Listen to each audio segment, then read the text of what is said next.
ma'rifatullah dalam rasa, itu yang penting saya. Iya, sudah itu lewat Surabaya, Jakarta sudah lewat ini melalui jalan-jalan seperti tadi itu dah ya. Assalamualaikum warahmatullahi taala wabarakatuh. Waalaikumsalam warahmatullahi wabarakatuh. Makrifat lewat rasa. Rasa itu apa sih? Iman, ya. Jenengan memang kalau toh pingin sekali lebih cepat sistem kita dari atas turun ke bawah, tidak ke bawah ke caranya betul makrifat lewat rasa. Ini tidak dibutuhkan ilmu-ilmu apapun, ilmu-ilmu harus pandai baca Quran, nggak usah. Al-hadis, as-sunnah, nggak usah. Harus paham ilmu fikih. Gampangane ngomong, ilmu syariat kita itu walaupun nol putul nih loh, nggak tahu apa-apa, nggak butuh itu. Cukup dalam hati jenengan ada rasa, munculkan rasa dalam diri jenengan bahwasanya hidup dalam diri jenengan itu adalah Allah. Prakteknya bagaimana? Yaitu tadi ya aku katakan, sesering mungkinlah jenengan itu berdiam diri atau wukuf, akan lepas hati, lepas keakuan diri makhluk apapun.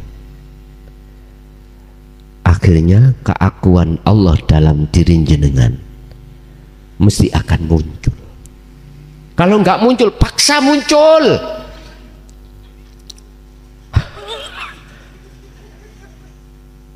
Cuman tadi saya katakan. Assalamualaikum warahmatullahi wabarakatuh. Waalaikumsalam warahmatullahi wabarakatuh. Kebetulan sekarang musim haji. Orang Indonesia banyak yang napak tilas ke Mekah. Yang saya tanyakan pertama, kalimat perintah haji bukan kepada orang muslim atau mukmin, tapi walillahi 'alan nas. Berarti di non muslim juga bisa ini. Itu yang pertama.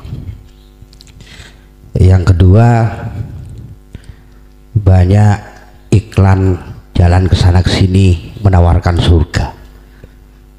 Padahal di surat Al-Anfal saya temukan ayat 35, orang yang sholat di samping Ka'bah itu tidak lebih dari siulan dan tepuk tangan. Tunggu adab atas kekafiranmu. Itu yang kedua. Yang ketiga, setelah kita meninggalkan Arafah, di surat Al-Baqarah ayat 198 ada perintah Allah, jika engkau sudah meninggalkan Arafah, bertolak dari Arafah, ingatlah kepadaku di Masy'aril Haram. Yang saya tanyakan, Masy'aril Haram itu apa? Karena di Saudi sana hanya sebuah masjid di Musdalifah. Demikian, terima kasih.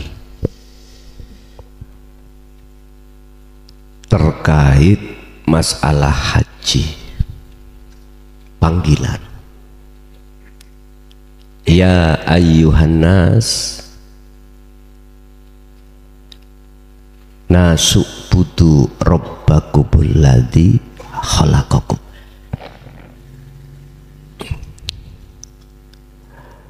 Ini panggilan secara hakikat itu sebetulnya adalah terkait sebab ruhaniyah kita berkasih mesra dengan hayatun dunia. Tapi secara syariat, mengapa itu yang dipanggil adalah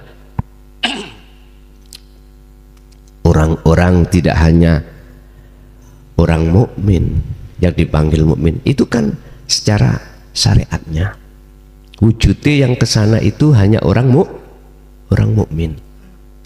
Pandangan syariat, oke, itu kita maklumi Pak, kita maklumi. Tapi kalau mau untuk melihat pandangan hakikat, ini bersifat universal, artinya seluruh umat manusia. Oke, mungkin kita bicara tentang bertemu terhadap Tuhan, bertemu terhadap sejati Tuhan.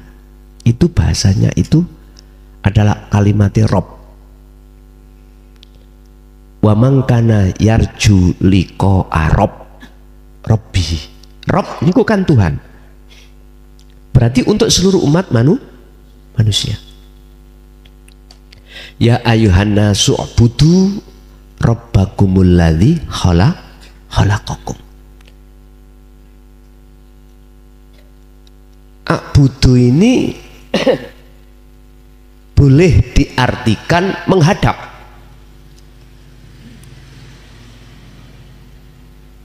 Ada yang mengartikan bahasanya menyembah secara syariat berarti sholat.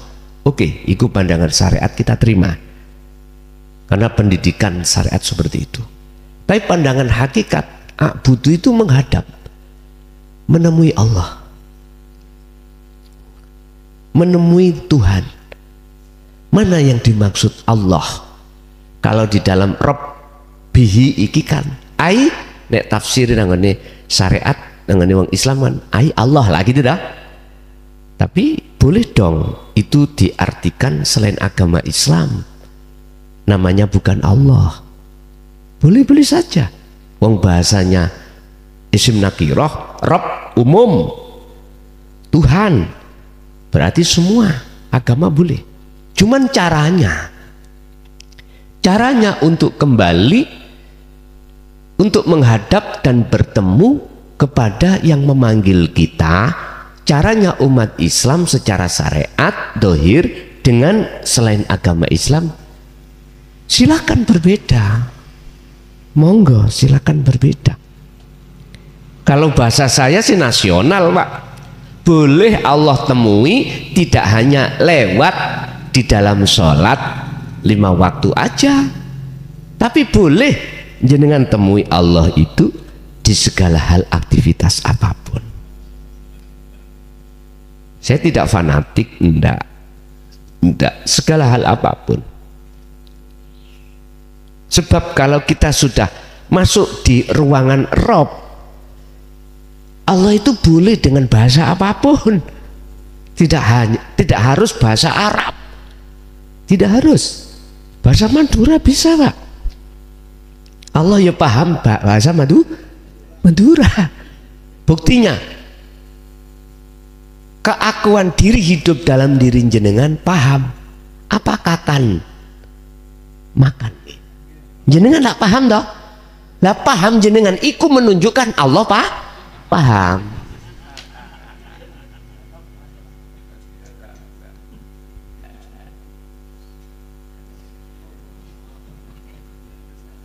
Mengapa di situ Anas untuk haji itu? Haji dalam hal ini saya artikan adalah pertemuan antara yang memanggil dan yang dipanggil. Estu. Jenengan dipanggil Allah lewat makan. Oke, bentuknya apa? Lapar. Itu panggilan. Bagi umat siapapun, manusia siapapun, agama apapun, mesti lapar. Berhubung jenengan itu mengerti tentang ilmu untuk mengesahkan Allah, dalam Islam dikatakan ilmu tauhid, maka Anda akan bisa bertemu Allah dalam waktu di saat jenengan makan. Tandanya bagaimana? Kalau itu bertemu, keakuan diri dalam hati sudah tiada, semua keakuan Allah yang terjadi. Udah nikmatnya luar biasa di situ Pak. nikmatnya luar biasa. Gak akan pernah menyalahkan teori orang lain. Pun itu maksudnya ya. Terus yang kedua tentang safar. Apa tadi? Surat Al-Anfal ayat 35 yang di dalamnya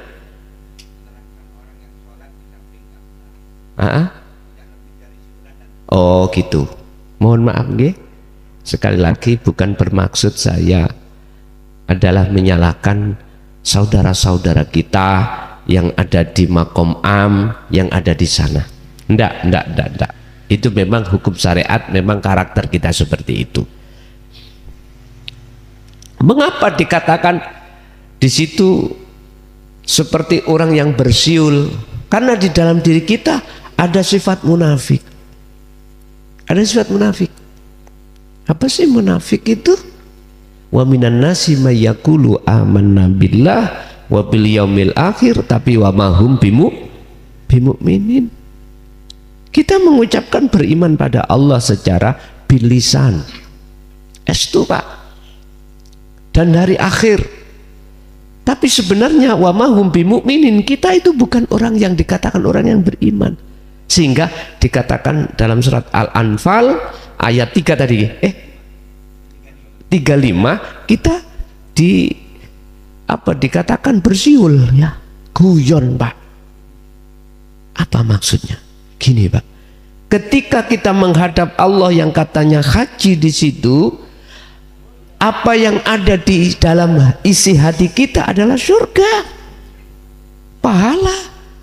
Berarti samawati wal ard. Bukan ini wajhatu wajhiyah. Ini menurut pandangan hakikat. Mengapa harus dikatakan? Supaya kita yang berkarakter seperti itu pindah meningkatkan kewajhiyah. Ingat, mungkin di dalam hikam juga dijelaskan tentang golongan al-ubad. Ahli ibadah ada macam 3. Pertama, al-ubad itu ketika melakukan ibadah termasuk haji ya, itu biar dipandang orang, dilihat akhirnya jatuhnya biar diwahkan orang. Mohon maaf Pak Nggih, mohon maaf. Yang kedua, kita sudah lepas dari yang pertama. Yang kedua, kita masih punya tendensi dari Allah hadiah, pahala dan syurga. Hadisnya jelas loh Pak. Haji mabrur itu tidak ada balasan yang pantas kecuali surga. Ini kan masih makhluk. Kata beliau Syekh Ibnu Athaillah, kilahuma madmumun. Itu masih dicaci Allah. Maksudnya jangan begitulah, naiklah satu tingkat gitu. Naiklah satu tingkat lillahi ta'ala. Hanya karena Allah. Dikatakan karena Allah, apapun yang terjadi di sana, hati jenengan harus ada rasa, harus ada iman. Sumbernya hanya dari hidup keakuan diri Allah ini. Gitu Pak. Maka itu tidak bersiul. Jikalau tidak seperti itu, maka laksana kita bersiul karena munafik. Lesan kita mengatakan amantu billah, tapi hati kita imannya tidak pada Allah. Wah, ngaji sama pean niku bingung Gus. Udah, kalau bingung taruh aja dulu, santai kita ngopi ya, kita rokokan, nyantai aja. Udah, coba jenengan ingat-ingat bagi jenengan yang belum paham ya, yang belum seiman dengan apa yang gue katakan. Keterangan ini jangan dibuang, taruh aja di lemari dulu, karena kita belum paham. Nanti aku yakin ini sampean butuhkan. Kalau jenengan sudah masuk di pintu keimanan ini, mesti bilang gitu, bilang gini, oh iya bener wong gendeng biyen ya gitu. Dulu saya dikatakan orang gila. Loh, kok bisa saya katakan? Iya Pak, mohon maaf lah, saya setelah haji 2004 dulu itu masih daftar sekarang langsung bisa berangkat Pak. Kalau sekarang ada permainan ini mohon maaf saya ngeritik aja, kasihan saudara-saudara kita yang menunggu berpuluh tahun, terus jebule ada oknum yang menjual haji yang reguler kepada haji plus. Mohon maaf loh ya, mohon maaf, ini sudah terendus. Kasihan saudara-saudara kita menunggu berpuluh tahun, haknya diambil oleh seorang oknum, dijual langsung Pak, berangkat, tapi mahal. Kasihan saudara-saudara kita yang menunggu sekarang berapa puluh tahun, 22. Yes, makanya mungkin lewat medsos ini barangkali didengar oleh presiden terpilih.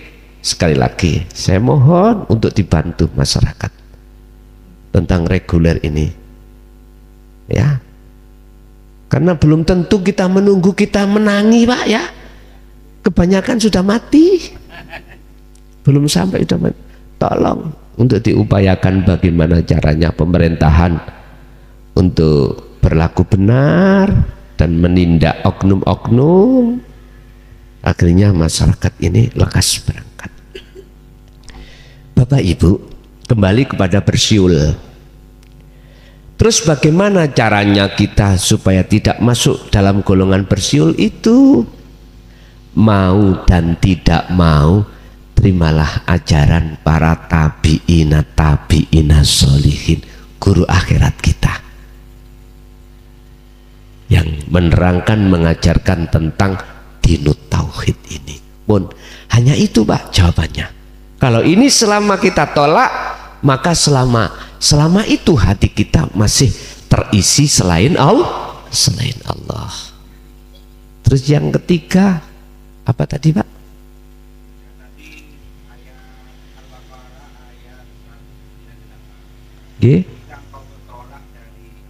Arafah ya, Mas'alil Haram. Itu apa maksudnya Mas'alil Haram secara hakikat? Gini, kita sebelum di Mahsyar, kita kan di Arafah ya. Samen yang sudah pernah haji di Arafah kan kita wukuf. Itu sebetulnya wukuf itu adalah kita kholwat Pak ya, kita mendiamkan seluruh selain Allah. Ini ada kaitannya dengan ayat faktulu anfusakum. Kita wukuf itu sebetulnya hakikatnya itu kita meredam keakuan makhluk selain Allah dalam diri kita. Sebab munculnya sifat tercela, hasud, riya, takabur itu bersumber dari pengakuan kita Pak sebagai makhluk. Makanya harus wukuf kita. Lah, fungsi daripada tujuan wukuf kita itu meredam, melerapkan, menenangkan keakuan kita. Masya Allah yang sudah masuk di dalam diri kita, kita jinakkan. Setelah itu barulah kita akan menghadapi yang jenengan maksud mau tadi apa? Masy'aril Haram. Itulah maksudnya pertemuan terhadap Allah itu di situ. Makanya di situ tidak ada lagi kecuali jamarot. Gitu? Ada proses jamarot di situ. Apa? Inilah detik-detik kekalahan nafsu di situ. Detik-detik keakuan diri lepas itu di situ. Makanya saya katakan seseringlah kita untuk menafikan diri kita yang disebut dzikir ketika kita itu berdiri atau duduk atau berbaring. Sebetulnya kita hakikatnya yang melakukan haji ini hakikatnya loh Pak nggih. Tapi jangan diomongkan dulu mengapa ke sana syariatis cukup ini haji hakikatnya. Nanti tambah runyam nanti ya, tambah runyam. Jadi kita harus wukuf dulu, kita harus kholwat dulu, untuk pelepasan diri. Tujuan khalwat atau uzlah kan itu meninggalkan keramaian. Berarti keramaian ini apa? Masya Allah, kita tinggalkan. Udah, itulah uzlah, itulah uzlah, itulah wukuf. Maksudnya itu otomatis di dalamnya itu kan kita nanti akan disuruh untuk malang jumroh. Bismillahi Allahu Akbar. Nek sejarah Nabi Ibrahim kan sebelum beliau berkorban menyembelih Ismail, Nabiullah Ismail kan digoda oleh iblis. Akhirnya kalahnya iblis, diantem batu lah, ngeten nggih. Iku aslinya maksudnya adalah kita itu menghantam dengan la ilaha illa ana tadi. Udah, barulah dikatakan Mas'aril Haram, atau ada yang mengatakan min asrofil majalis, itulah tempat yang disucikan. Berarti boleh dikatakan Baitullah, tempat rumah Allah. Bukan maksudnya Allah duwe omah, punya rumah, enggak.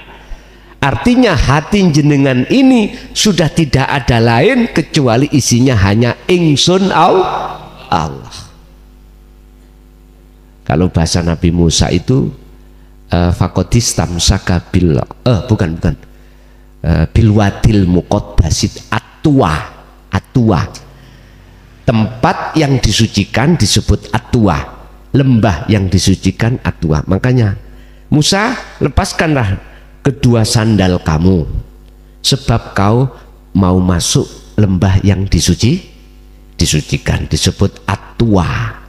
Ini surat Toha, Pak, antara ayat 11 sampai ayat 14. Lah, ternyata yang dimaksud sandal ini adalah syirik jali, syirik khafi, ya tah. Yes, kalau bahasa kita, kalau masuk ke masjid sandal dua harus dilepas. Kita akan bisa bertemu Allah atwa.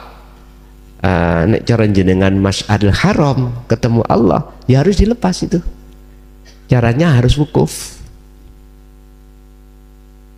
yaitu faktulu anfusakum.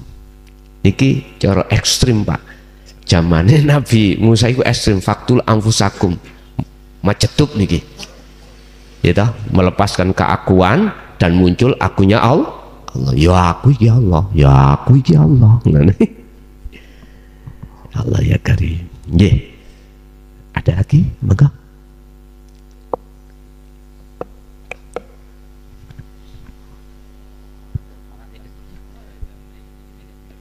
nggih.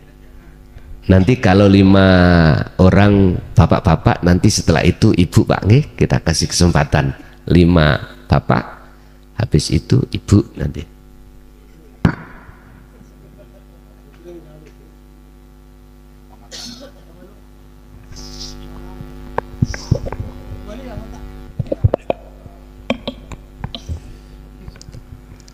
Assalamualaikum warahmatullahi ta'ala wabarakatuh. Perlu digarisbawahi dulu, Gus. Yang saya tanyakan adalah menuju jalan pulang. Ini contoh secara jasmani, Gus. Saya berangkat dari Situbondo menuju ke Surabaya, itu harus melintasi beberapa kota. Misalnya Probolinggo, Grati, Pasuruan, dan seterusnya. Nah, kita kembali ke ini konon katanya, Gus, ya. Katanya ini alam itu berlapis 7, bahwa kita ini semua pernah mencicipi di alam ketuhanan, yaitu alam ahadiyah. Lanjut ke alam ahadiyah, wahda, wahidiyah, terus ke alam roh, alam misal, ajsam, sampai ke alam insan. Nah, ketika kita mau pulang, Gus, secara tata krama, apakah langsung pulang ke Allah, apa lewat ke alam yang tadi itu, Gus? Mungkin perlu penjabarannya, Gus. Terima kasih. Assalamualaikum warahmatullahi taala wabarakatuh. Waalaikumsalam warahmatullahi wabarakatuh. Ketika wa inna ilaihi raji'un, tergantung Allah kita diperjalankan yang bagaimana? Apakah kita harus melihat, mengalami alam-alam sab 7 itu tadi atau tidak, urusan Allah. Kalau bahasa saya sederhana, kita menghadapi alam yang di situ disebut diringkas 7 tadi, alam mukasyafah. Dikatakan alam mukasyafah, alam di mana kita masih bertemu selain Allah. Apakah ketika kita pulang harus mengalami, melewati dan bertemu alam-alam tersebut? Itu urusan Allah. Bahasa jenengan kholwat suluk untuk wusul, apakah harus Allah menterjadikan jenengan bertemu terhadap alam-alam itu seperti kanjeng Nabi Muhammad Sallallahu Alaihi Wasallam ketika Mi'raj? Jawaban saya, tergantung Allah. Tergantung. Jenengan andai kata membawa ilmu toyul arti. Toyul arti itu ilmu ngelempit bumi. Siti Bondo sampai Surabaya itu hanya 1 jangkah. Apakah 1 jangkah itu melewati alam-alam itu? Ya, tapi enggak ngelewati. Ngelewati tapi enggak waduh, tambah bingung maneh saya. Artinya tidak melewati, jenengan tidak diterjadikan untuk melihat alam-alam itu, atau jenengan dari Situ Bondo, Probolinggo dan seterusnya, ndak melihat itu. Matek ngoten. Ada yang pernah belajar toyul arti?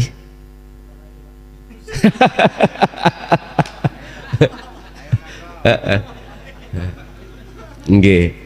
Kula getun, Mbah. Nate tapi getun.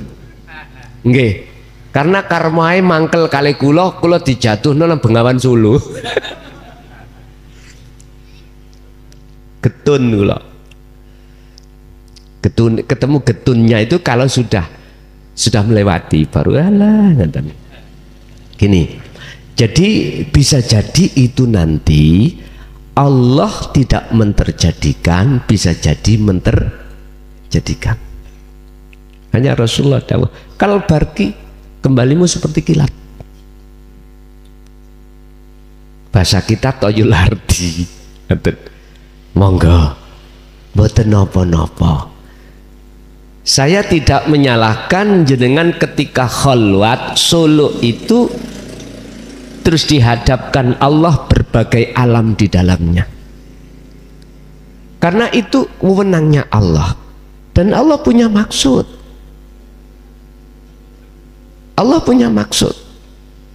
Bukan perkara selamanya alam mukasyafah itu sebagai penghalang. Boten. Terus bagi siapa? Bagi yang tidak penghalang. Bagi jenengan yang mengerti tentang insanul kamil. Naik-naik ke puncak gunung, tinggi-tinggi sekali. Kiri kanan kulihat saja banyak pohon cemara. Jadi jenengan gak tenguk-tenguk ning gunung, mboten. Lanjut terus sampai tujuan jenengan, sampai pada Allah. Ada yang tidak diperlihatkan, diterjadikan, jenengan ketemu di dalam isinya alam mukasyafah. Kan gini Pak, ada 3 tuh, mukhadoroh, mukasyafah, musyahadah. Musyahadah berarti wusul. Cara jenengan ketika sholat langsung diletakkan Allah musyahadah, siapa yang bisa protes? Tadi saya katakan, iki toyul arti, faktulu anfusakum. Lepaskanlah akal kita dari urusan dunia, disertai hati pelepasan diri. Mungkin bisa dibuka Al-Baqarah 54 wis sampean keco iku. Dalikum khairul lakum inda bari'ikum. Luwih baik seperti itu di hadapan Tuhan karena umur kita tinggal dikit. Udah langsung aja. Tapi ya itu Pak, mohon maaf, akhirnya itu seakan-akan tabrakan dengan hukum syariat.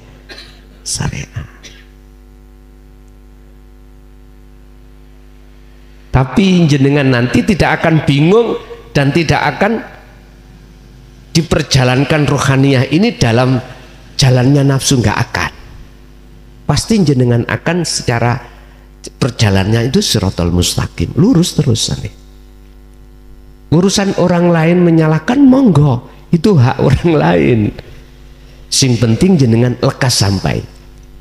Memang biasanya ya harus mengalami alam-alam yang jenengan sebat tadi, yang panjenengan sampaikan tadi, sampai insanul kamil atau maqam musyahadah. Tetapi Allah mampu, dan Allah juga maksud tersendiri manakala jenengan tidak dilewatkan atau tidak diterjadikan pertemuan di alam mukasyafah. Kita nggak bisa menolak dan tidak bisa kita protes. Bisanya kita itu oke, mengikuti arus saja. Oke. Itu Pak jawaban saya, bisa jadi iya, bisa jadi enggak. Semua itu in aroda syai'an ayyakula lahu kun fayakun. Itu ada yang protes gini Pak, pasti ada. Iya, kalau itu Nabi dan Rasul. Kalau kita umat yang paling jelek ya nggak mungkin. Ya sudah, walaupun gak percaya kalau Allah mampu menghendaki siapapun, nggak apa-apa nggak percaya. Yang penting pesan saya, ojo nyalahni Allah. Jangan percaya, jangan ada tidak percaya. Anda tidak percaya kalau Allah itu mampu segala hal apapun. Sekarang aku tanya, Allah dulu dengan sekarang sama ndak? Kalau nggak sama, nyon sewu, mungkin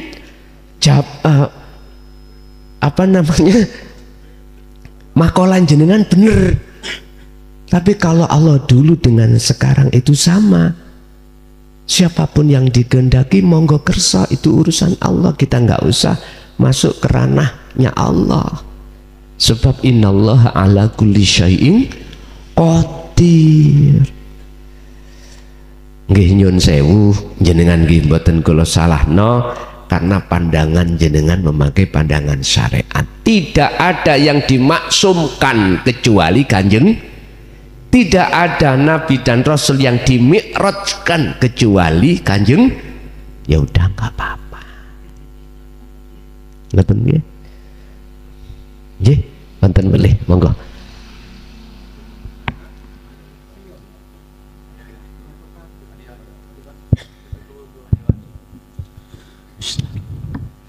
Assalamualaikum warahmatullahi taala wabarakatuh. Ini pertanyaan dari Pak Sani Sugus. Ya, seperti jalan ke Surabaya juga, tapi ini lain. Jalannya melalui, katanya sampean juga ya, ini yuhabiki ya, Allah berngomong kan gitu kan. Iya, ngomong diri.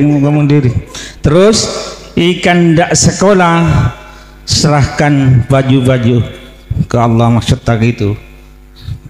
Gus juga yang cerita, saya dengarkan di YouTube itu. Terus ya sekarang tidak diceritakan, tidak apa-apa ini, tapi yang penting ini Gus, mau masuk zona berikutnya, ma'rifatullah dalam rasa, itu yang penting saya. Iya, sudah itu lewat Surabaya, Jakarta sudah lewat ini, melalui jalan-jalan seperti tadi itu dah ya. Assalamualaikum warahmatullahi taala wabarakatuh. Waalaikumsalam warahmatullahi wabarakatuh. Makrifat lewat rasa. Rasa itu apa sih? Iman, ya. Jenengan memang kalau toh pingin sekali lebih cepat sistem kita dari atas turun ke bawah, tidak ke bawah ke caranya betul makrifat lewat rasa. Ini tidak dibutuhkan ilmu-ilmu apapun. Ilmu-ilmu harus pandai baca Quran, nggak usah. Al-hadis, as-sunnah, nggak usah. Harus paham ilmu fikih. Gampangane ngomong, ilmu syariat kita itu walaupun nol putul nih loh, nggak tahu apa-apa, nggak butuh itu. Cukup dalam hati jenengan ada rasa, munculkan rasa dalam diri jenengan bahwasanya hidup dalam diri jenengan itu adalah Allah. Prakteknya bagaimana? Yaitu tadi yang aku katakan, sesering mungkinlah jenengan itu berdiam diri atau wukuf, akal lepas, hati lepas keakuan diri makhluk apapun. Akhirnya keakuan Allah dalam diri jenengan mesti akan muncul. Kalau nggak muncul, paksa muncul.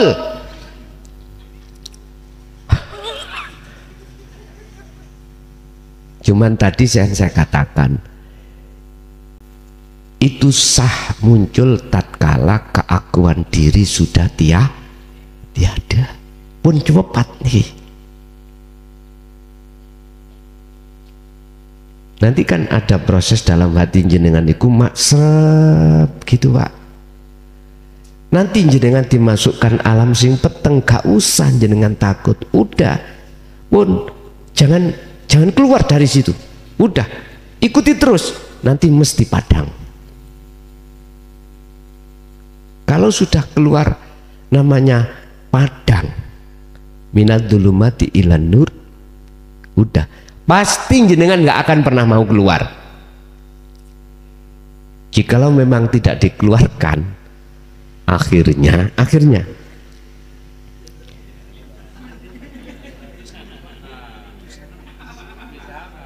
ya sudah, kita ikut aja sampai sudah. Betul, itu nanti ada dua Pak.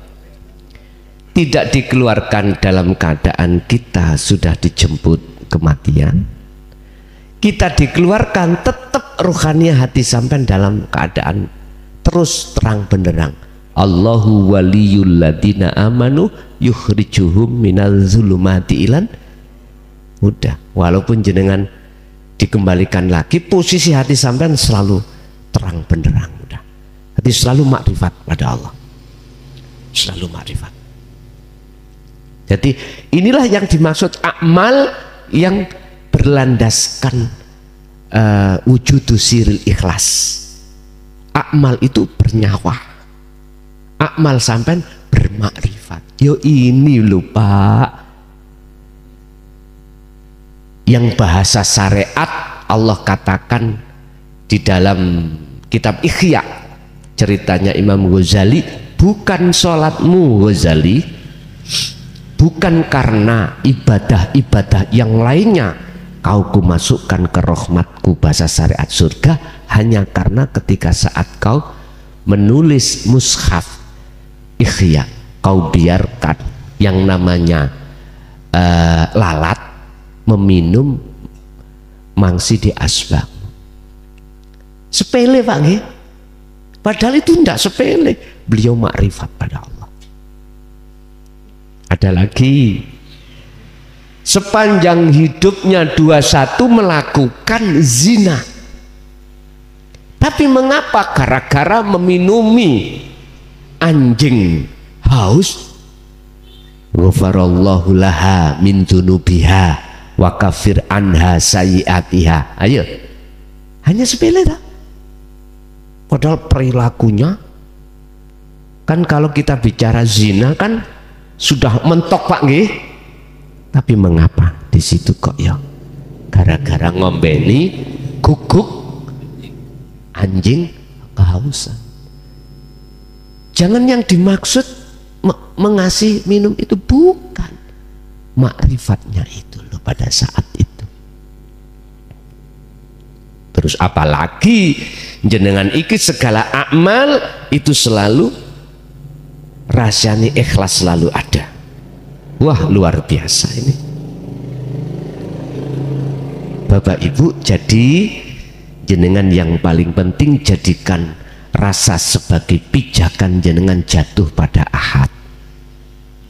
Caranya itu tadi udah jenengan ikuti mawon, udah kapanpun dalam keadaan apapun jenengan dilatih.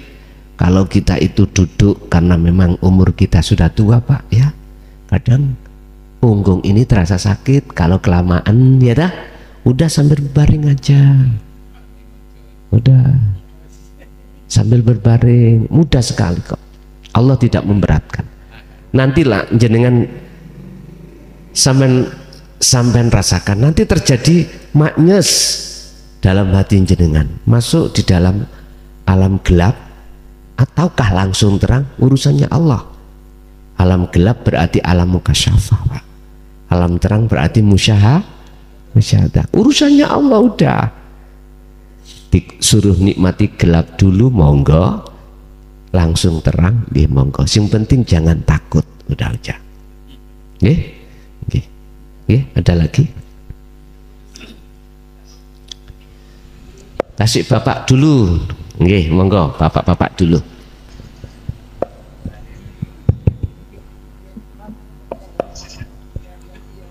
Assalamualaikum warahmatullahi wabarakatuh. Saya pernah mendengar di majelis taklim, Gus, sebuah pengajian yang mana disebutkan bahwa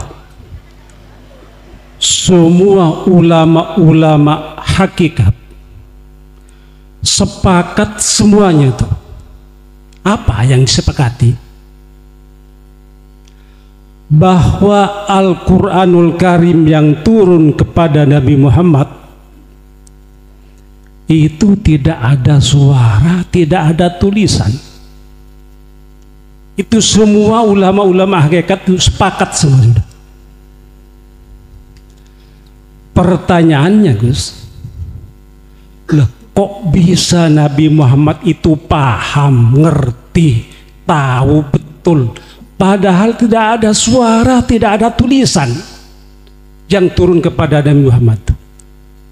Biar kami tidak salah persepsi, biar kami tidak salah berpendapat, biar kami tidak salah berkeyakinan, mohon dijelaskan sejelas-jelasnya. Terima kasih. Assalamualaikum warahmatullahi wabarakatuh. Waalaikumsalam warahmatullahi wabarakatuh. Itulah firman Allah yang tersirat. Ya. Sebelum tersurat, beliau terlebih dulu sudah mengerti apa yang tersirat. Mungkin kalau boleh saya katakan, itulah Al-Quranul Qadim. Sebelum turunnya wahyu Allah yang tertulis, mulai dari Jabur, Taurat, Injil, terakhir Al-Quran, itu sudah ada.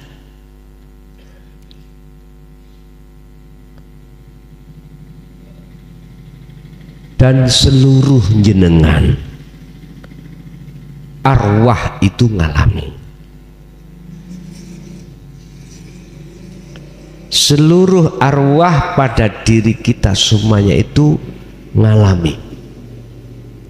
Mana dan kapan mungkin kita bisa untuk mengambil dalam satu firman Allah dalam Al-Quran terkait alastu birabbikum qalu bala syahidna. Itu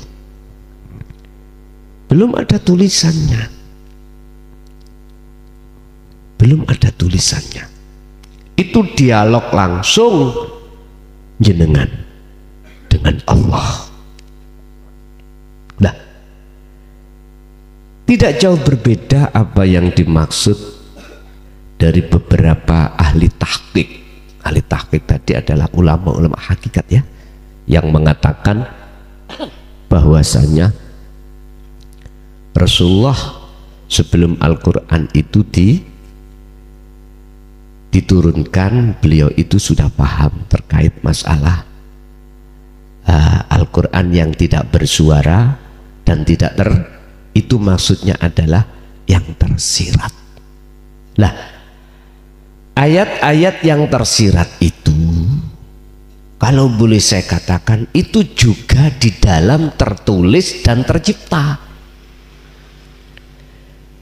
Tercipta contohnya isi daripada apa di dunia. Satu contoh, Allah kasih pelajaran kita tentang masalah tanaman kelapa. Kita menanam paling tidak 25 tahun baru berbuah. Di situ apa maksudnya? Apa sepet ya? Apa kulitnya itu apa namanya? Sepet ya, oke. Terus masuk ke dalam lagi apa? Batok. Itu bentuk pandangan maksud daripada makom-makom syariat thariqah. Masuk ke dalam lagi degan, kelapa ya, oke. Hakikat lah, nyatanya hakikat wujudnya makrifat. Itu rasa di dalam kelapa, itu berarti kita sebut santan ya, santan. Ini kan sebetulnya ayat yang tersirat yang ada di dalam tercipta. Coba nanti kalau saya sudah membahas isi semua daripada Al-Quranul Qadim di dalam Al-Quranul Karim, entah kapan, mesti geger nanti, pasti geger. Contoh, tak buka mulai awal surat Al-Fatihah ya. Bismillah, dengan menyebut nama Allah Ar-Rahman Ar-Rahim. Setiap huruf ini akan mengandung makna tersendiri. Apa ba, apa sin, apa mim, digandeng jadi satu menjadi isim, nama. Apakah nama yang dimaksud yang punya sifat Ar-Rahman Ar-Rahim? Bukan. Mungkin sedikit aja. Jadi bahasa saya tidak bismillah, cara makna tersirat bidatillah. Ya wujudnya Allah itu berupa Ar-Rahman dan Ar-Rahim. Geger enggak kira-kira? Sedikit aja. Ini masih hanya beberapa kalimat aja, hanya satu ayat. Apalagi kalau nanti kalau sampai masuk pada ayat yang di dalam ngisah kisahno apapun, tapi tetap itu nanti tetap kami bahas. Urusan umat manusia terima atau tidak saya membuka Al-Quranul Qadim, saya pikir buri, saya pikir buri udah. Dampaknya pasti andartahum amlan tundirhum layu, pasti layu minum. Tapi sedikit sekali yang nantinya percaya. Nggak apa-apa, semuanya itu semata-mata untuk supaya umat Islam khususnya dan umat manusia naik tingkat di mata Tuhannya itu. Umpama kita umat Islam, biar gak iman aja, biar ihsan ada di situ.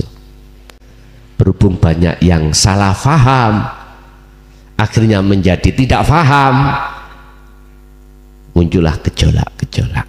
Ya udah, nggak apa-apa. Jadi betul Pak, niku ulama ahli tahqiq, ahli hakikat sepakat terkait masalah wahyu yang Allah jatuhkan pada Rasulullah berupa Al-Quranul Karim itu tidak tertulis, tidak bersua bila ismin wa kalamin wa lafdin. Maksudnya apa? Itu Al-Quranul Qadim. Itulah kalau sekarang ayat-ayat Allah yang tersirat di dalam hati. Lah, Al-Quranul Qadim itu ada di mana? Hanya ada di dalam hati seorang hamba yang Allah kehendaki. Siapa? Hati yang sudah mukhlishina lahuddin, hati yang sudah bersih dari segala hal apapun selain Allah. Akhirnya tampak dan nyata. Keluarlah ini berupa keterangan, dan keterangan inilah yang dibutuhkan umat manusia. Mestinya begitu. Sehingga ketika jenengan membaca Al-Quranul Karim, itu maksud hakikatnya itu paham. Mungkin jenengan buka dalam surat Ali Imran ayat 7. Di situ disebutkan terkait masalah firman wahyu Allah yang bertafsir muhakamah dan mutasabihah. Niki. Apa muhakamah? Tafsir-tafsir yang jelas, yang secara syariat harus kita ikuti. Jelas contohnya apa? Contoh misalkan udah yang namanya sholat wajib dilakukan, ya jelas sudah. Puasa, haji jelas. Tapi ada al-mutasabihat. Lah ini Pak, wa ma ya'lamu ta'wilahu illallah, disebutkan yang mengerti maksud takwilane, artinya ayat-ayat yang bersifatkan mutasyabihat ghaibiyah itu maksudnya kemakrifatan cuman Allah. Barang siapa yang hatinya condong mengikuti itu, maka tersesatlah dia. Nah, siapa yang dimasukkan tersesat buat siapa? Yang mengikuti siapa? Gini Bang, kita akan mau melaksanakan nyun sewu, tiru-tiru orang yang jadab sungguhan, kita niru-niru. Wong kita nggak ngerti kok, malah kita yang kesasar. Jadi kalau ada di situ sudah nggak niru-niru, nggak boleh. Hanya Allah, maksudnya hanya Allah gimana? Kalau di dalam diri jenengan sudah kefanaan diri jenengan, berarti sih ngerti siapa? Allah, betul toh? Termasuk di dalamnya ayat mutasabihat alif lam mim. Lah niki. Makanya sampai buka tafsir apapun yang bersifat kan muhakamah, apakah tafsir Jalalain, tafsir Munir, tafsir Mundir, Ibnu Katsir, jawabannya cuman begini, yang tahu al-muraduhu bihi illallah, yang tahu cuman Allah. Ya sudah gitu aja. Memang ini mutasabihat, yang tahu cuman Allah. Makanya lepaslah keakuan diri jenengan, baru nyoto Al-Quranul Qadimnya. Nggih. Wonten melih ada lagi? Bapak kurang setunggal, nggih. Assalamualaikum warahmatullahi wabarakatuh. Waalaikumsalam warahmatullahi wabarakatuh. Ada dua pertanyaan Gus. Yang pertama, sepanjang saya mengikuti pengajian jenengan, bahwa manusia itu tidak punya kekuatan untuk melakukan sesuatu kecuali dari izin Allah. Artinya dia tidak punya kehendak kalau Allah tidak mengizinkan. Tapi ketika saya pernah ikut suatu Zoom, di situ dikatakan bahwa manusia punya free will, artinya punya kebebasan berkehendak untuk melakukan sesuatu. Nah, di sini kan ada kontradiksi Gus, yang saya bingungkan dari dari pendapat sisi apa tadi, Qadariyah dan Jabariyah kalau nggak salah Gus. Saya bingung itu. Penjelasannya bagaimana Gus untuk mematchkan dua pendapat itu gitu loh. Yang kedua, di Al-Quran disebutkan barang siapa yang bersyukur akan tambah nikmatnya. Yang saya tanyakan, bagaimana cara bersyukurnya kita dari pandangan sisi hakikat dan ma'rifatnya Gus? Matur nuwun Gus penjelasannya. Wassalamualaikum warahmatullahi wabarakatuh. Waalaikumsalam warahmatullahi wabarakatuh. Dua makalah itu tidak akan ada kontradiksi dan tidak membingungkan kalau kita pakai dua kacamata. Dua makalah itu tidak akan ada gap kontradiksi jikalau kita pakai dua kacamata, satu kacamata pandangan hukum syariat dan yang kedua hukum hakikat. Satu dikatakan hukum hakikat benar, kalau manusia itu tidak bisa punya apa-apa. Allahu khalaqakum wa ma ta'malun, la haula wa la quwata illa billah. Jelas hakikatnya. Tapi kalau pandangan syariat, ada istilah hak manusia itu, hak memilih. Seakan-akan kita punya hak memilih. Ini benar menurut syariatnya, benar. Sehingga kita itu, manusia itu punya hak memilih beriman atau tidak beriman. Inilah letak berlakunya hukum syariah. Dan ini proses yang kita alami.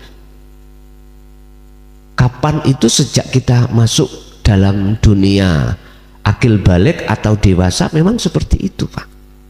Berarti benar makalah ini miturut hukum syariat. Nah, sebab syariat itu kacamatanya memandang makhluk. Contoh, siapa BB yang ngasih belanja jenengan? Ya pamanmu. Ini benar miturut pandangan syariat. Karena syariat memandang makhluk. Makhluk punya hak untuk memilih, untuk mengatakan benar miturut pandangan syariat bahwasanya manusia itu ada pilihan. Diterangkan kok di dalam Al-Quran, ada surga, ada neraka, ya dah. Jikalau sami'na wa atokna surga, sami'na wa asoina berarti neraka. Ini kita bicara di pandangan syariat benar, sudah benar. Tapi harus kita matkan ke hakikat. Kita matkan, kita gadukkan ke hukum hakikat. Bagaimana dijelaskan di dalamnya bahwasanya manusia itu tidak punya hak apapun. Itu dijelaskan semata-mata supaya kita itu purun dan mau lekas menuju akad, gitu loh Pak. Aslinya ya di situ. Kalau sudah di akad, maka berlakulah hukum bahwasanya selain Allah tidak punya hak apapun. Akhirnya dalam hati ngomong, ya yang kasih uang saya ya Allah. Tapi lesan berkata paman berarti ini sinkron. Menurut syariat ya tidak tabrakan. Hakikat hati jenengan berakhlak ilahiyah, datang Allah tidak dolim. Betul. Lah bisanya sinkron itu di situ. Ini tidak akan pernah sinkron Pak, manakala hanya pakai kacamata satu saja. Kacamata satu syariat aja, ya jelas tabrakan, gap Kalau kita pakai kacamata hakikat saja jelas gap. Biar gak gap, biar gak gap loh ya, biar gak gap. Jenengan ini secara dohiriyah sifat basariyah, secara batiniyah sifat basiroh. Titik wis. Yaiki corot orang itu membawa pacul diletakkan di rumah, ya dah, ditakoni buat apa pacul ini? Buat mencangkul biar bermanfaat. Aslinya yang bermanfaat itu bukan paculnya, tapi innallaha bikulli syai'im muhit. Sesungguhnya Allah itu melimputi atas segala hal apapun. Oleh karena adanya Allah itu di dalam pacul, maka seakan-akan pacul itu bermanfaat. Padahal dikatakan dalam surat Maidah, kalau nggak salah ayat berapa saya lupa, bahasanya gini, malakum dzarraw wala naf'an. Perkara selain Allah itu tidak bisa mendatangkan mudorot atau manfaat. Pacul mboten saged, tidak bisa memberikan manfaat berupa menggemburkan tanah. Tapi bahasa syariat iya, sebab wujudnya ya Pak pacul. Bahasa hakikat bukan. Ya Allahnya, di wujudnya Allah ya pacul. Dohir, ngoten lho. Bingung ya? Mboten bingung. Lagilah mungkin dalam surat Al-Qasas ya 56 kalau nggak salah ya. Ini langsung Rasulullah loh ya, nggak main-main loh ya. Innaka la tahdi man ahbabta walakinallaha yahdi man yasha. Sesungguhnya kaum Muhammad, ini Allah loh ya, langsung Rasulullah, mukhotobi langsung Rasulullah, kan nggak main-main Pak ya. Kah kembali kepada Rasulullah. Innaka sesungguhnya kaum Muhammad ikulah tahdi man ahbabta, tidak bisa memberikan petunjuk kepada orang lain sekalipun orang dekatmu, orang yang kau cintai, istri, anak beliau, sahabat dekat. Loh, terus siapa yang memberikan petunjuk kita? Lah kan ya? Ditegaskan walakinnallaha, lan tetapi ini, akan tetapi yang bisa memberikan petunjuk itu adalah Allah, yang Allahnya ada di diri beliau Muhammad. Terhadap siapa? Mayyasha, hamba yang dikehendaki. Kalau kita bicara mayyasha yang Allah kehendaki, apa harus orang dekat? Lah mboten toh, seluruhnya. Inilah yang kujadikan ayat dasar hujah. Jenengan bibinau taklim lewat YouTube jauh dari saya. Nek Allah menghendaki Anda untuk faham dan sampai ke makrifat, sah sudah. Udah. Karena bukan saya, semuanya Allah. Udah. Tentang syafaat juga begitu. Az-Zumar ayat 44, Rasulullah disuruh mengatakan, Muhammad, kul, katakan Muhammad, lillah asy-syafa'atu jami'an, tentang syafaat seluruhnya itu milik Allah. Katakan Muhammad, syafaat itu milik Allah, bukan milikmu. Artinya apa Pak? Syariat ngomong Pak, kita oleh karena melihat makhluknya beliau Kanjeng Nabi, seakan-akan beliau yang memiliki syafaat. Padahal Allah, yang Allahnya ada di Muhammad. Lah gitu loh maksudnya. Allahnya ada di pacul. Akhirnya pacul seakan-akan bisa bermanfaat. biar gak tabrakan Pak, ya ngomong ning secara lesan tetep ngomong pacul. Tapi cara hati jenengan keakuane Allah. Akhirnya pacul tidak menjadikan syirik khofi dateng jenengan kali kula. Mboten. Kita bukan tergolong orang yang menyekutukan Allah dengan pacul. Bebas. Wama ana minal musyrikin. Sebab apa kita tidak termasuk golongan yang menduakan Allah? Karena rohaniah kita ini wajah tuas wasia. Iki lho Pak, wajah Allah iki lho, iki wajah Allah. Jelas nggih? Nggih, Ibu saya kasih kesempatan. Oh, yang nomor 2. Oh, bersyukur. Gitu. La in syakartum la azidannakum wa la in kafartum inna adzabi lasyadid. Maksud syukur hakikatnya itu bagaimana? Supaya bisa makrifat. Sebab ayatnya, jikalau kau bersyukur kepada Allah atas nikmat yang diberikan maka akan ditambah. Tapi jikalau kau mengingkari kesyukuran itu, nikmat Allah, adablah yang amat pedih yang diturunkan pada kita. Itu maksudnya syukur bagaimana? Oke, bahasa syukur kalau dalam Al-Quran wujud lafate alhamdulillah. Syukur kita pada bahasa Indonesia terima kah? Terima, ngasih, menerima, ngasih. Hakikatnya bagaimana? Oke.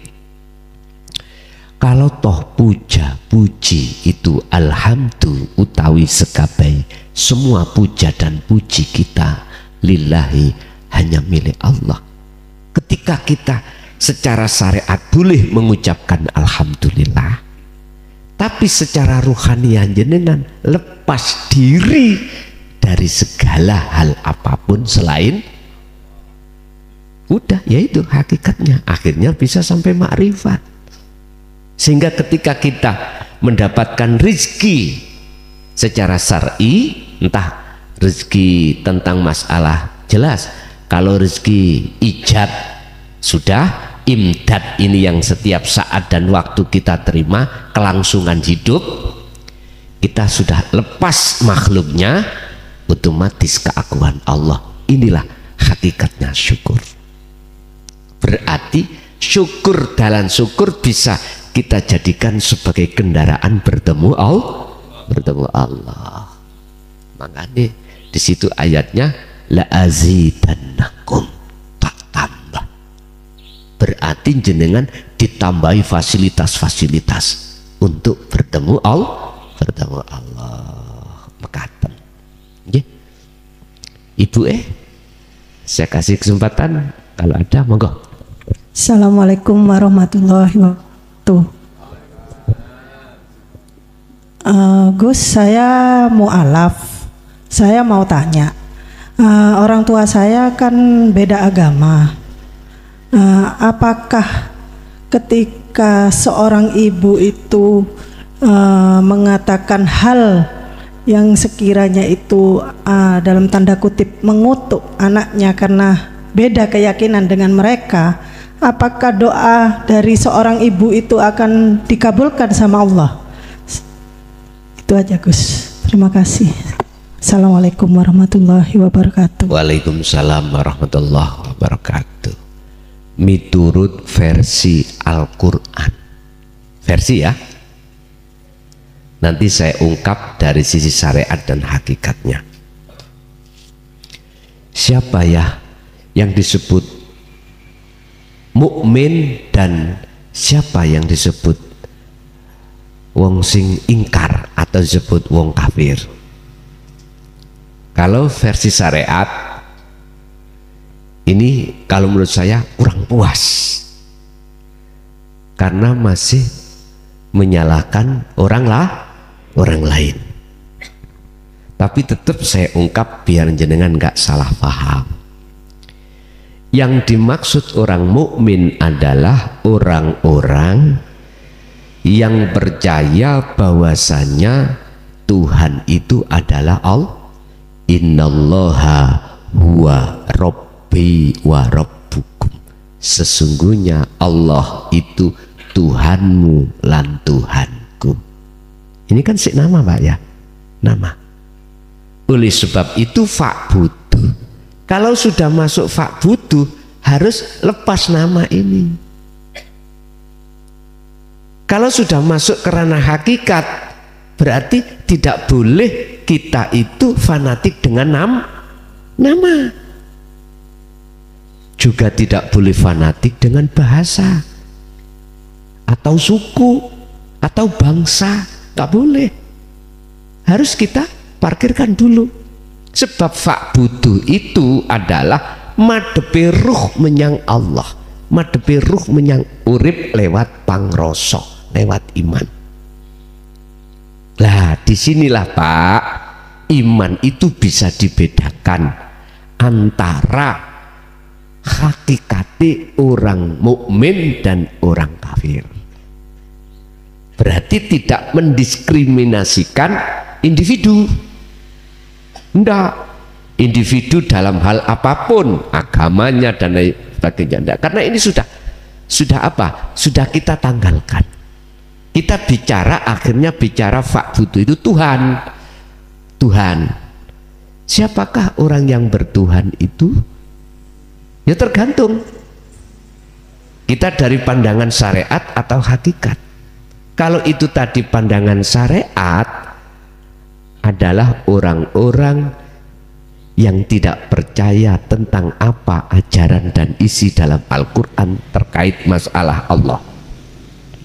Kalau di sini maka kutukan orang tua itu tidak akan berpengaruh apapun. Mungkin dilihat dalam keterangan birrul walidain ya. Wajib anak itu bagusi terhadap orang tua sepanjang tidak keluar dari ajaran agama. Contoh, jangan misalkan disuruh untuk tinggalkan nyun sewu ya, ini dalam pandangan syariat Quran ya, disuruh untuk tidak masuk di dalam pengajaran agama Islam. Nek miturut ayat itu sampean wajib untuk menentang. Intinya kalau kita itu dilarang untuk menyembah Allah dengan bentuk menjaga sholatnya, zakat, puasa, haji dan lain sebagainya. Apabila kita dilarang itu, kita wajib untuk menentang. Karena beda agama, beda keyakinan. Di dalam versi syariat niki jenengan gak apa-apa, berarti kutukan orang tua terhadap jenengan itu tidak ada artinya. Bagaimana pandangan hakikat? Nah ini, kalau pandangan hakikat itu kita sudah lepas dengan ikatan-ikatan secara status dohir, agama, keyakinan, nama, ini sudah kita letakkan. Terus di situ orang tua mengutuk. Pertanyaannya, ketika mengutuk itu dalam jiwa hati seorang orang tua itu, apakah sudah lepas keakuan diri atau enggak? Ini aku yakin tidak lepas. Karena belum mengerti tentang pengajaran ketuhanan. Pertanyaannya gini, mohon maaf nih, ini sifatnya adalah sharing ya. Saya terhadap saudara saya yang memegang selain Al-Quran, apakah Alkitab atau lainnya. Pertanyaan gini, apakah di dalam ajaran agama saudara saya yang di luar Islam itu mengajarkan ketuhanan enggak? Artinya ketuhanan itu ilmu pengesakan untuk mengesahkan Tuhan enggak? Ada enggak pengajarannya? Ini pertanyaan gak usah dijawab secara umum. Mana tanda-tanda pengajaran ketuhanan? Adalah mengajak mendidik hati jenengan untuk tidak bersukaria hati ini terhadap selain hidup. Wis intinya di situ. Adakah pengajaran di dalam kitab-kitab panjenengan itu untuk tinggalkan selain daripada hidup itu? Kalau tidak, mohon maaf, berarti ini bertolak belakang dengan firman-firman Tuhan yang dijamin keasliannya dari Zabur, Taurat, Injil. Sebab dijelaskan di dalam Al-Quran dengan sejelas-jelasnya. Al-Quran datang untuk menyempurnakan. Mengapa disempurnakan? Apakah firman-firman Tuhan sebelum Al-Quran itu enggak sempurna? Sempurna, Pak, sempurna. Cuman ada tangan-tangan, mohon maaf, yang tidak bertanggung jawab inilah yang akan merubah makna arti daripada perfirman tersebut. Akhirnya diperlukan namanya didatangkan Al-Quran. Makanya sifatnya Al-Quran adalah untuk menyempurnakan. Sekarang pertanyaannya, apakah di dalam Al-Quran itu ada indikasi perubahan? Iya, menurut pandangan hakikat. Contoh, mengapa kau membaca bismillah kok nama? Ditekankan karena nama. Padahal itu nama adalah kulit. Aku tanya, mohon maaf sekali lagi, jenengan pernah tak membikin jangan lodeh? Pernah ya? Itu jelas jenengan ikut mendatangkan namanya santan, ya tak? Apakah benar rasa yang muncul itu karena kulit sepetnya?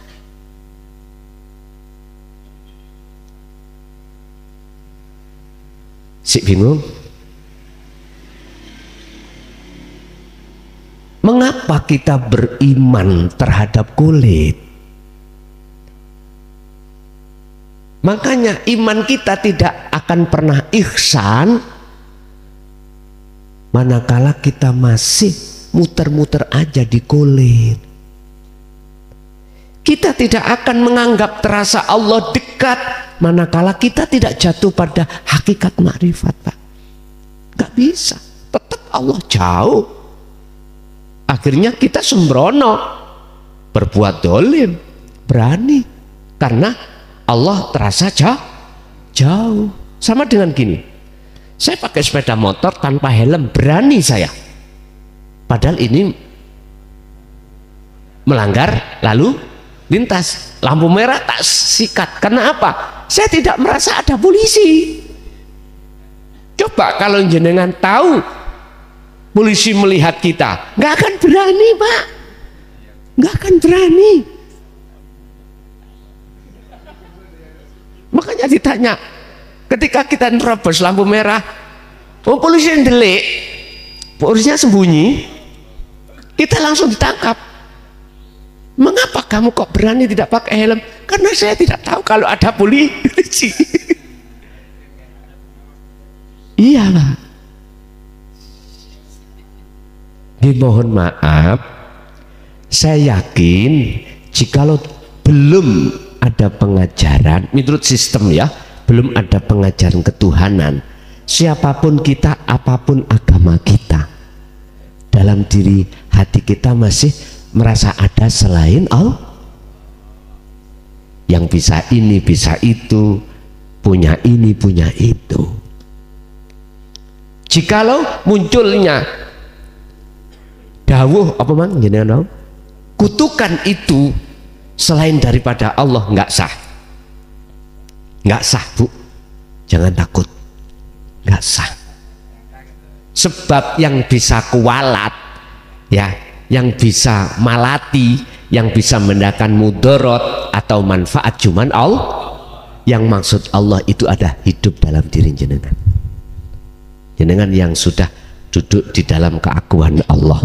Ingat, ada beberapa ayat dan beberapa surat yang menjelaskan, kalau nggak salah hanya 12, terkait masalah bahwasanya selain Allah tidak bisa memberikan manfaat atau menolong atau memberikan mudarat bahaya selain Allah. Yang dimaksud Allah bukan nama. Itulah subhanalladzi, dat yang maha suci yang memperjalankan Anda di tengah malam. Asra bi 'abdihi lailan. Berarti urip, hidup yang bukan sifat itu yang tidak bisa kami sebut. Mungkin umpama saya nekat, ya ini, mohon maaf singkat paham, silahkan bingung dulu. Oke. Tapi jangan dibuang keterangan ini, simpanlah dalam almari, sebab nanti jenengan akan sampai pada ini jenengan, oh iya, gitu loh ya. Nggih Ibu, jadi tidak akan ada imbas apapun tatkala itu munculnya selain dari Allah. Nggih. Ada lagi ibunya dulu, barangkali ada.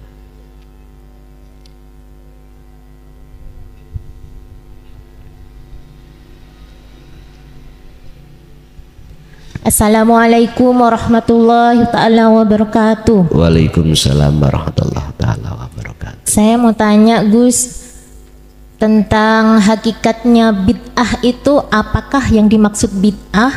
Karena kalau orang Islam itu melakukan bid'ah itu akan masuk neraka, gitu kan? Terus yang kedua, saya mau tanya tentang hakikatnya sholat daim, dan bagaimana hukumnya orang yang melakukan sholat daim tapi tidak pernah melakukan sholat secara syariat. Itu saja. Oke. Assalamualaikum warahmatullahi ta'ala wabarakatuh. Waalaikumsalam warahmatullahi wabarakatuh. Al bid'atu dhalalah az-dhalalatu finnar. Makna daripada bid'ah adalah sesuatu yang tidak pernah dilakukan kanjeng Nabi secara syar'i dulu. Zaman Rasulullah, mohon maaf ya, nggak ada mic gini, nggak ada, nggak pernah. Rasulullah dahar dengan sendok, nggak pernah Rasulullah itu pakai sepeda motor atau sepeda pancal, nggak pernah. Pakai mobil ya juga nggak pernah. Adanya onta, keledai atau kuda lagi, gitu dah. Apapun, siapa yang melakukan yang Rasulullah tidak pernah lakukan itu bid'ah. Udah, mohon maaf sekali lagi, pandangan syariat kalau kita itu bicara bid'ah, khilaf sampai kapanpun, saling menyalahkan. Nggak pernah Rasulullah habis sholat terus wiritan. Ada yang begitu mengatakan. Terus ada orang yang habis sholat wiritan disebut bid'ah. Nggak pernah tahlilan, nggak pernah tiba sholawatan, nggak pernah, bid'ah. Tapi mohon maaf, jenengan habis sholat terus megang HP, gak bid'ah dah itu.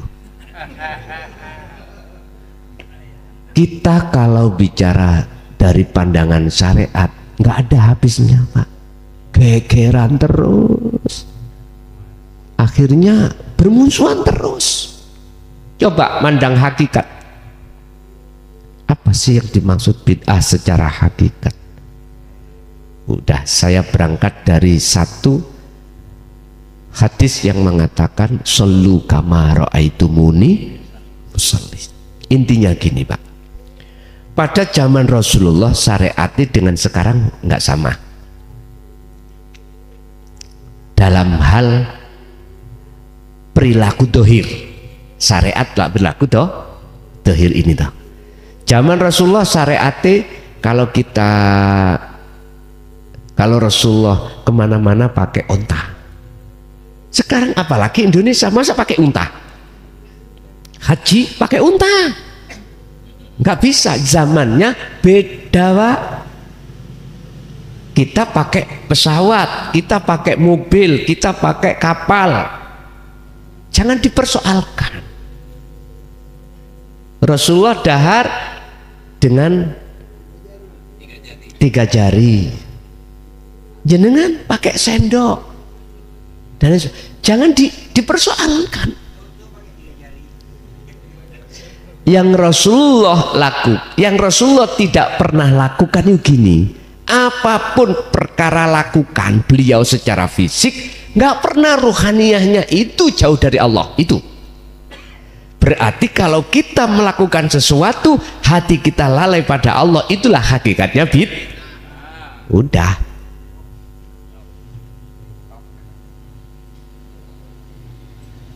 Mengapa demikian? Supaya umat manusia ini, umat Islam khususnya, biar tidak ribut mempersoalkan fisik, dan juga biar ribut naik bagaimana hati selalu ingat pada Allah.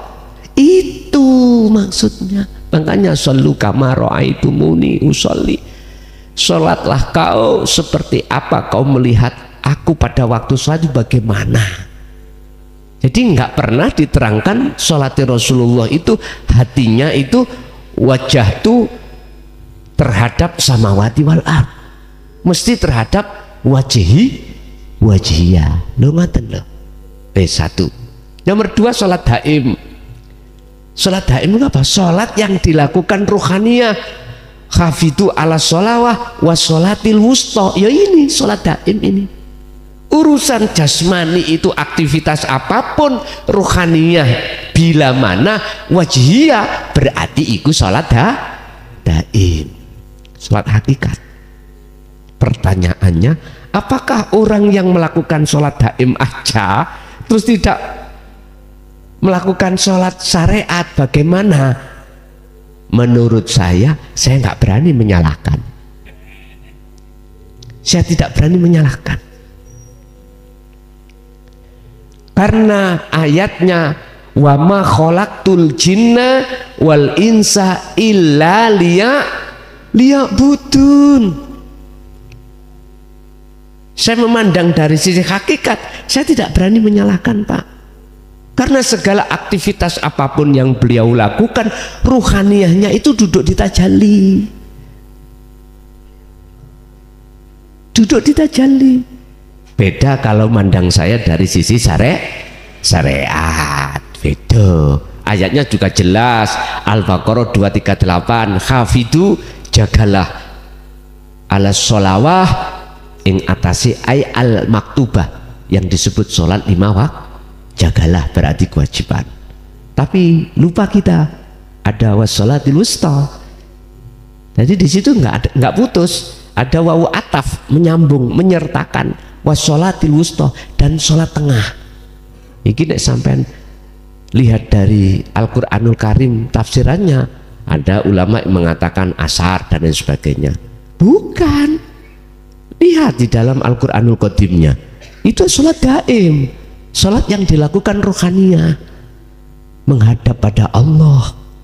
Ini makanya jangan heran kalau sholatnya sopo wae, bah kiai, bah santri, bah tukang maling, bah tukang gak maling, waktu sholat ya isinya samawati wal ard. Gak bisa Pak, kawan khusyuk gak bisa. Gak usah ditutup-tutupi, konangan sendiri kok. Sebab innallaha ya'lamu ma fis sudur. Apalah Pak kalau kita itu nutup-nutupi? Apa manfaatnya? Justru kita malah semakin jauh pada Allah. Orang yang baik itu bukan orang yang selalu berbuat baik. Orang yang baik adalah orang yang berbuat jelek, mengakui kejelekannya, dan untuk ke depan tidak berbuat jelek. Lah itu. Jadi Bu, kula mboten saged nyalahke jikalau kula mandang dari sisi hakikat.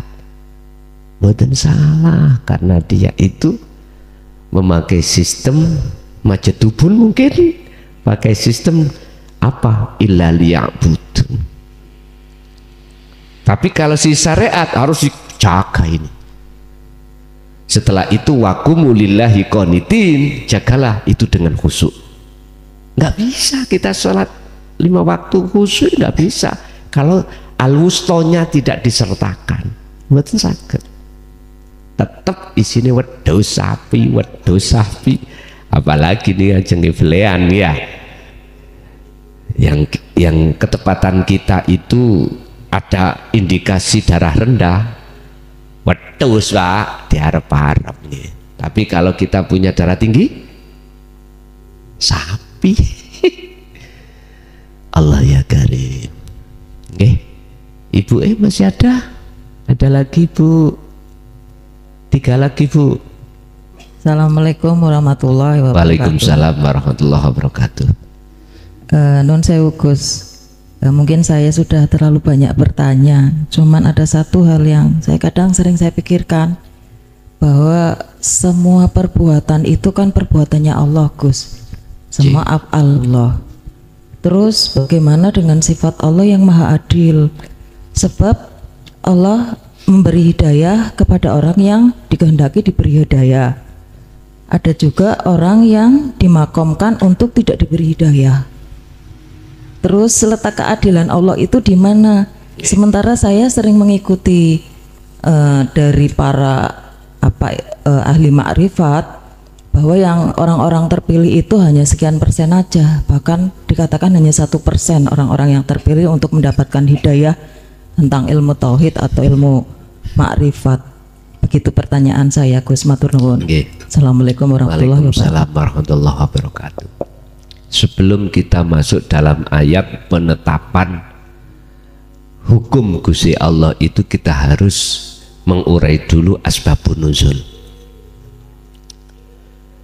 Mengapa kita kok hilang rasa haus? Mengapa kita harus minum? Asbabun nuzulnya karena kita itu haus. Akhirnya kita minum. Tapi kalau kita tidak minum, maka tetap kita haus. Asbabun nuzulnya. Makanya ada sami'na wa ata'na wa sami'na wa asoina. Inilah yang kumaksud tadi, seakan-akan manusia punya hak. Punya hak. Menurut proses syariat, seakan-akan kita punya hak. Tapi jikalau jenengan lekas langsung masuk melewati proses, artinya ke akad, semua wayang baik, wayang jelek maupun wayang bagus masuknya satu kotak. Itu masalahnya kalau sudah ke akad lah gitu toh.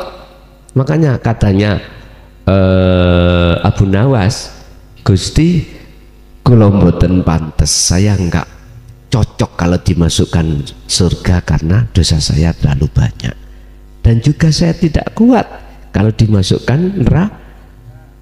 Berarti solusinya diampuni terlebih dulu. Ngoten lho, politiknya ngoten, politiknya gitu.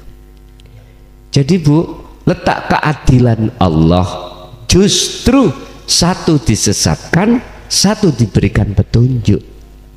Asbabun nuzulnya apa? Nah ini kita urai. Mereka yang disesatkan karena sami'na wa asoina, mendengarkan tapi tidak percaya alias mengingkarinya. Terus yang diberikan petunjuk, merekalah asbabun nuzulnya sami'na wa ata'na, mendengarkan, beriman, lalu mengikutinya. Lah inilah letak, kalau kita mau bertanya dan tahu letak keadilan Allah di situ. Letak keadilan Allah di situ. Padahal kita makhluk-makhluk ya sama hamba Tuhan. Mana letak keadilan? Itu tadi kita harus urai asbabun nuzulnya. Kalau kita tidak mengurai asbabun nuzulnya, maka mesti masih ada pilih kasih. Tahu pilih kasih? Adil dan tidak adil. Boleh kita menuduh Gusti Allah itu pilih kasih. Coba kalau kita masuk ke hakikat, udah, oh iya benar, Allah maha adil. Diletakkan yang namanya, mohon maaf ya, kalau mangga itu sudah tua terus rasanya itu manis, itu letak adilnya Allah. Mangga itu kecut karena mudah, itu letak adilnya Allah. Udah.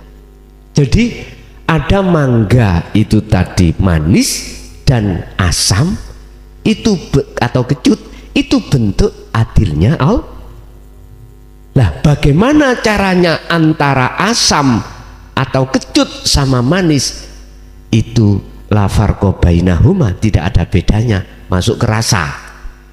Kalau sudah masuk ke rasa, ketemu hidup, oh iya sudah. Sehingga miskin jenengan tidak menjadikan tambah jauh pada Allah. Mohon maaf, kayanya jenengan tidak menjadikan penghalang kepada Allah. Pun aman-aman saja. Itulah ciri kekasih Allah. Inna auliya Allah la khaufun alaihim wa la hum yahzanun. C. Ngoten Bu. Ada lagi? Ibu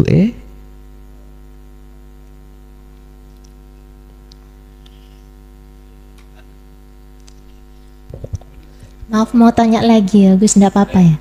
Boleh. Assalamualaikum warahmatullahi wabarakatuh. Waalaikumsalam warahmatullahi wabarakatuh. Gini Gus, kita kan statusnya sebagai makhluk itu kan sudah ahad gitu ya, sudah menyatu dengan Allah gitu. Terus bagaimana caranya kalau kita itu mau berdoa, gimana caranya? Sedangkan kita kan tidak boleh mengatur Allah, begitu. Begitu. Assalamualaikum warahmatullahi taala wabarakatuh. Waalaikumsalam warahmatullahi wabarakatuh. Maksud menyatu itu bukan dua hal, Pak ya. Makhluk dengan kholik jadi bukan. Maksud daripada makrifat atau ketemu Allah itu la ibsorun wa mubsorun wa basorun. Tidak ada namanya makhluk atau yang melihat, tidak ada yang dilihat atau kholik, dan tidak ada mata untuk melihat. Yang ada apa? Yang ada itu yang sejatinya ada, yang kita terkokosong. Bagaimana mungkin perkara yang ada itu bisa melihat yang ada? Sehingga yang bisa melihat yang ada adalah yang ada sendiri. Bagaimana yang ada sendiri itu dikatakan berdoa, walillahil masyriq wal maghrib, semua milik Allah. Bagaimana mungkin Allah dikatakan nyolong? Lawang itu miliknya Allah sendiri ngambil. Kalau kita sudah bicara ahad berarti nggak bahas makhluk.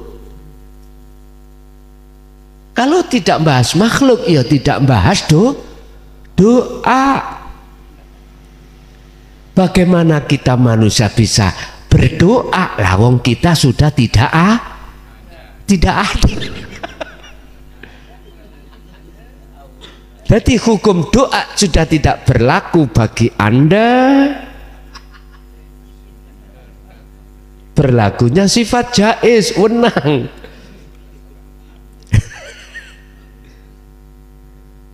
Lah, bahasa ud'uni astajib lakum itu bahasa proses manusia yang belum ke ahad, syariat yang belum sampai ke santan, itu bahasanya.